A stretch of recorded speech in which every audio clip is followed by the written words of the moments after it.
Chris Vince, local elections are next week now, so here we are at Barmead, and the issues, you're obviously working all the wards.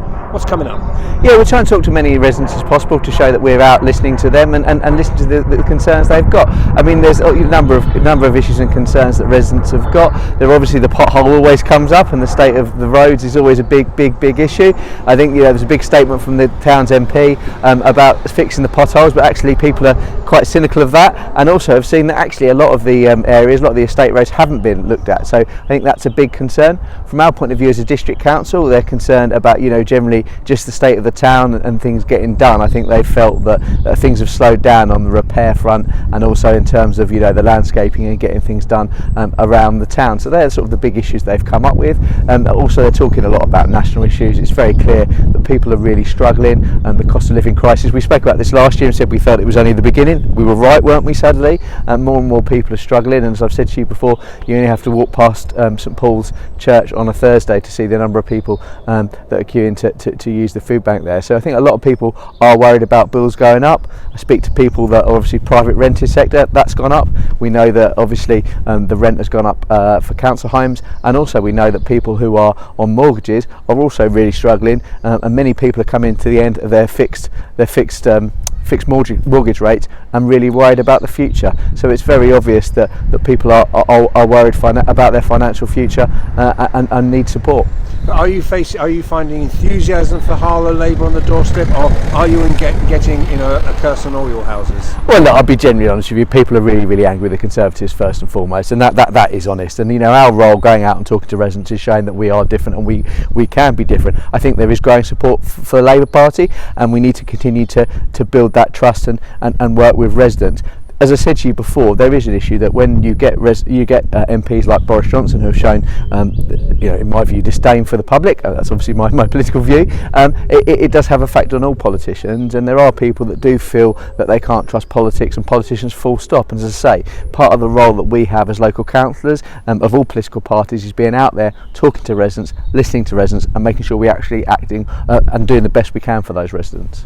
You've got some people who have stood before, but you're hoping they become councillors for the first time. I'm thinking of Anita Schulstick, Jake Shepherd, Aidan O'Dell. What would they bring to the chamber? Yeah, absolutely. And I mean, you've named three really brilliant candidates who have got a real passion and a love for this town, and we're really hoping that they will be elected to be councillors to represent their areas. I think first and foremost with all three of those councillors, they really understand that the most important thing you do as a councillor is out there working in your community. And I've seen, I've been out canvassing with all three in Sumners, in Mark Hall, and in Staple Tyre, and I feel it's easy for me to canvass almost, because I know when I knock on a door, I'm saying to you that if you live in Staple Tyre and you vote for Jake Shepherd, you will be getting a councillor who will first and foremost be doing the casework, will be caring for the community. So I think they understand that. I think they'll bring fresh ideas. We always need fresh ideas in the Labour group and in the council. They all have, I think it would be fair to say that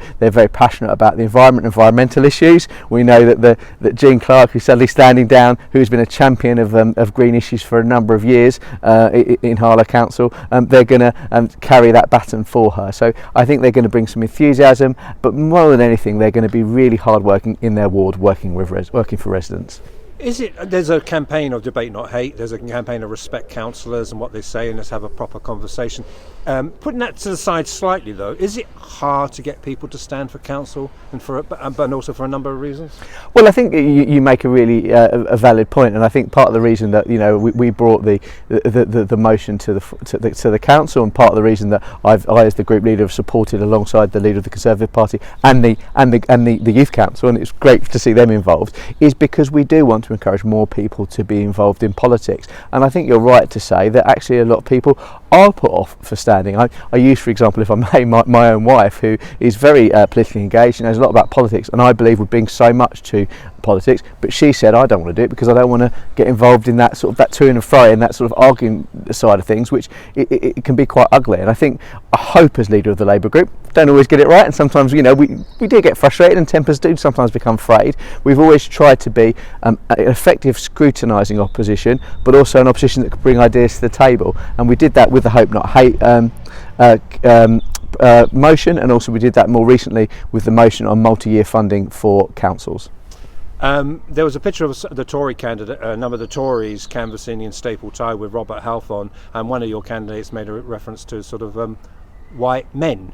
But with 18.5% of the population of Harlow non-UK born from a variety of countries and a variety of ethnic groupings, Harlow Labour doesn't reflect Harlow in their makeup in 2023, does it? I think we need to do more to encourage people from different minority groups and women to get involved in politics, and I think that's a fair gauntlet for you to lay down on Harlow Labour Party. I think we've got a fantastic opportunity in a year's time when we've got all up elections. We've got 33 candidates, and we want to make sure that we get as many people from I think it's the thing is, if you don't want to stand for election, you don't need to stand for election. But the question we have to ask is, are there groups of people, women, ethnic minority groups, who aren't standing in politics because they feel afraid, because they don't feel that they would be welcomed into the chamber? And the answer at the moment, sadly, is yes. And I've got to take that on board as leader of the Labour group, and I've got to work to change that. So I will be, working as a councillor, represent my residents, but also as a group leader, and also working with the wider Labour Party in Harlow to encourage members to become involved in politics. That might not be standing for council, they might not want to do that,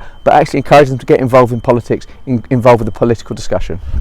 Over on our other site in your Thurrock, somebody who was a deputy leader of Thurrock Council left to concentrate on her work, but is now standing again. I know you know Val Morris Cook, and I thought Val Morris is somebody with loads of experience in business is standing again. Do you here in Harlow need more people as Labour candidates, Labour council, maybe experience in business?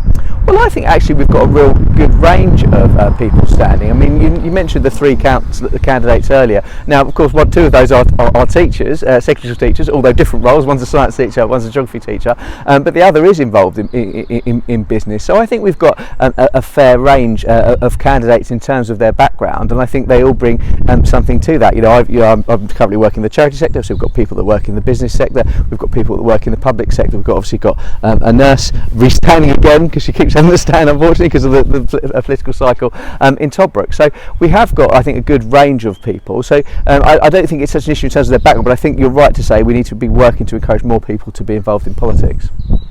What will you gauge as success next Thursday night, Friday morning? It's a difficult one, isn't it? Because I think we are well aware that the Tories nationally are very unpopular. I think we're going into this election positive, and also very determined, because we do feel that generally the country's been let down by this government, and we want to actually get Labour back in power in Harlow. Although you and I, of course, have stood in sports halls in Harlow over the years, and I've been disappointed. So I'm trying to sort of keep my feet on the ground. I think realistically we want to try and hold on to the seats we've got. If we can make some gains, that's brilliant. But what we want to do is really be in a position where we're building again. We went from only winning one seat in 2021 to 5 seats in 2022, and we want to increase that number again, and actually be in a position where we can actually take back the council when we have all up elections next year.